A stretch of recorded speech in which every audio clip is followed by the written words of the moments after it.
चिपळूणमध्ये पावसाचा जोर वाढलाय। बाजार पुलाला पाणी टेकलंय। वाशिष्ठी नदीच्या पाणी पातळीतही सातत्यानं वाढ होते। बाजार पुलाला पाणी टेकल्यानं बाजारपेठांमध्ये पाणी शिरण्याचा धोका निर्माण झालाय। तर चिपळूणमध्ये आपण पाहतोय वाशिष्ठी नदीच्या पाणी पातळीत सातत्यानं वाढ होते। बाजार पुलाला पाणी टेकलंय, त्यामुळे बाजारपेठेत पाणी शिरण्याचा धोका निर्माण झालेला आहे। तर कोल्हापूरमध्ये सुरू असलेल्या पावसामुळे पंचगंगेच्या पाणी पातळीत वाढ झाली आहे। पाणी पातळीत वाढ होऊन नदीचं पाणी पात्राबाहेर पडलंय।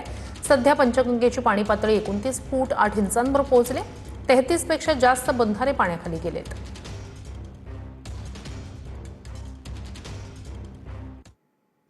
तर नालासोपारा पूर्वचा तुळींज रस्ता परिसरात काल दिवसभर अतिवृष्टी झाल्यानंतर हा असा जलमय झालेला आहे। आजही अधूनमधून पाऊस सुरूच आहे। तुळींज रस्त्यावर नेमकी काय स्थिती आहे हे दाखवणारी ही दृश्य समोर आली आहेत।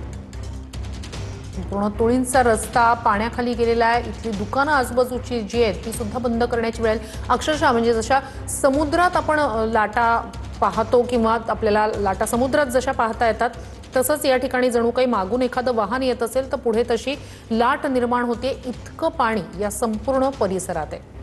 तर नालासोपारा पूर्वेतला हा तुळींजचा रस्ता आहे, पूर्णपणे पाण्याखाली गेलेला आहे। या ठिकाणी दुकानांमध्ये सुद्धा पाणी शिरलेलं आहे। आजूबाजूची दुकानं बंद करण्याची वेळ आली आहे।